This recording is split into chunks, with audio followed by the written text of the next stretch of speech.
En un lugar privilegiado sobre la cota que domina el valle del río Lena, se encuentra uno de los monumentos más enigmáticos del arte prerrománico asturiano, la ermita de Santa Cristina.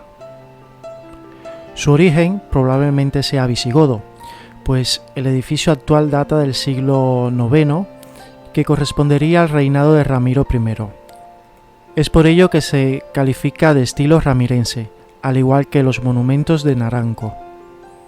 Pero el elemento que la diferencia del resto de las construcciones del prerrománico asturiano es su iconostasis, en este caso formado por una triple arquería que separa el santuario del resto de la nave, y esta separación hace única a esta ermita porque las demás iglesias no la tienen.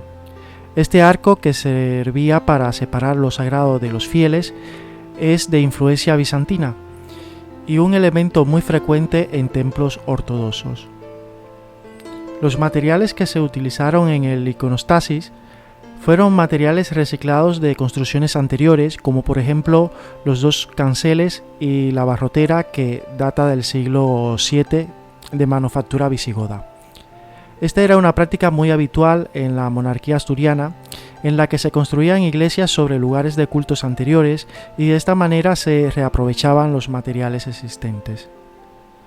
Las columnas del altar son las típicas del arte asturiano. Tienen forma sogueada y recuerdan mucho a las que aparecen en la iglesia de Santa María de Naranco. Los capiteles tienen tronco piramidal, de influencia oriental, con leones y figuras humanas. Otra característica en su estructura, que la diferencia del resto de las iglesias, es por la cantidad de contrafuertes que tiene en su exterior.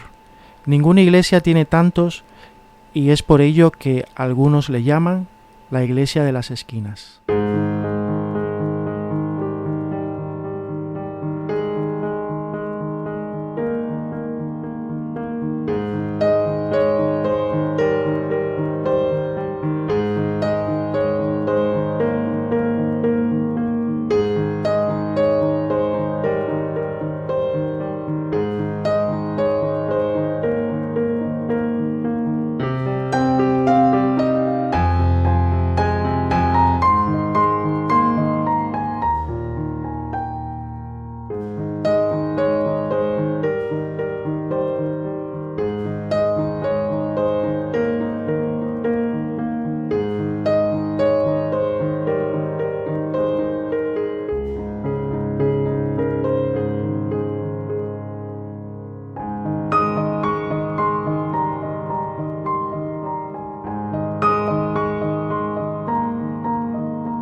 Inés Faes es la guardesa de este monumento, que desde 1985 es Patrimonio de la Humanidad por la UNESCO. Sobre los misterios que rodean sus orígenes, Inés nos cuenta lo siguiente. Ahora aquí la situación donde está un culto pagano, Sí. un castro. Sí. Encontraron restos. Y luego encontraron restos romanos. Hubo también luego una fortaleza de los romanos, porque era un sitio que dominaban, un sitio muy estratégico. Pasaba una calzada romana por dar el ferrocarril hacia la meseta. La ruta de la caída de los romanos hacia la meseta por la montaña, que era un sitio muy estratégico. Sí que dicen que pasaba la calzada romana porque todos los nombres aquí, por ejemplo, Villallana, Cornellana, Jondezana, Parana, todos los de Mianenana iba a la calzada. Y luego hubo otro templo visigodo. Aprovecharon elementos, hay elementos visigodos, elementos romanos, que aprovecharon de lo que había anterior. Sí. Y había un palacio y un monasterio que lo hicieron cuando la iglesia. En la monarquía asturiana hacían siempre iglesia y palacio. Y había un monasterio de monjes. Eso, a través de los siglos, se cayó. Y no había pueblos. Los pueblos se formaron mucho más tarde. Aquí los pueblos se formaron en el siglo XVI, finales del XVII, principios del XVII, y cogieron las piedras del palacio y el monasterio que estaba derruido, se perdió. Y quedó la iglesia de milagro. Sí, de milagro, de tipo milagro. Porque la iglesia aquí se encontró en el siglo XI, sin techumbre, olvidada, tapada de vegetación, llena de nieve, y se logró.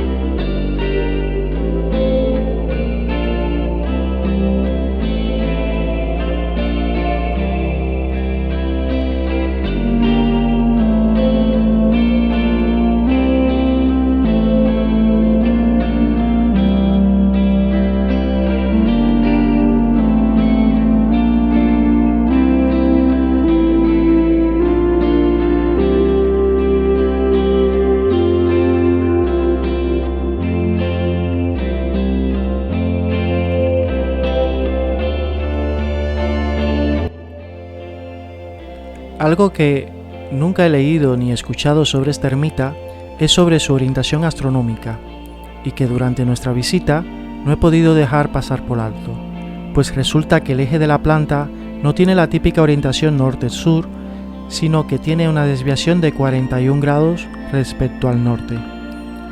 Por lo cual, analizando las salidas y puestas del sol más extremas durante todo el año, nos encontramos que en la salida del sol del solsticio de invierno, unos rayos penetran por la espillera de la capilla este para iluminar lo que hubiese al otro extremo de la cámara lateral oeste, probablemente un pequeño altar con la figura de un santo.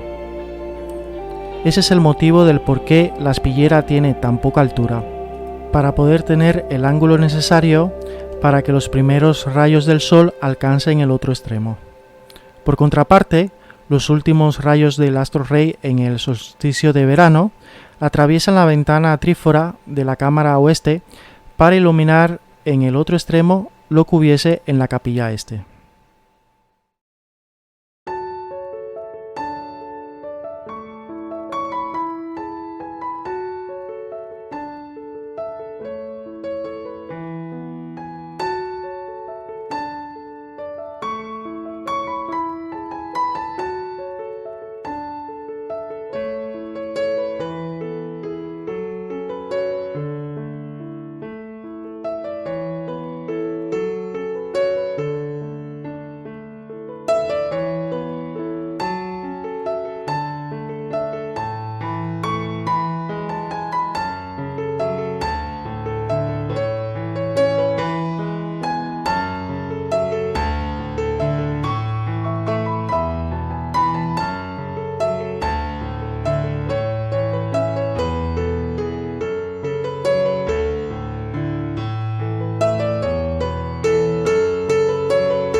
Bueno, es todo lo que os puedo contar hasta el momento, así que os animo a pasar por esta enigmática ermita de Santa Cristina de Lena, que de seguro no os dejará indiferente.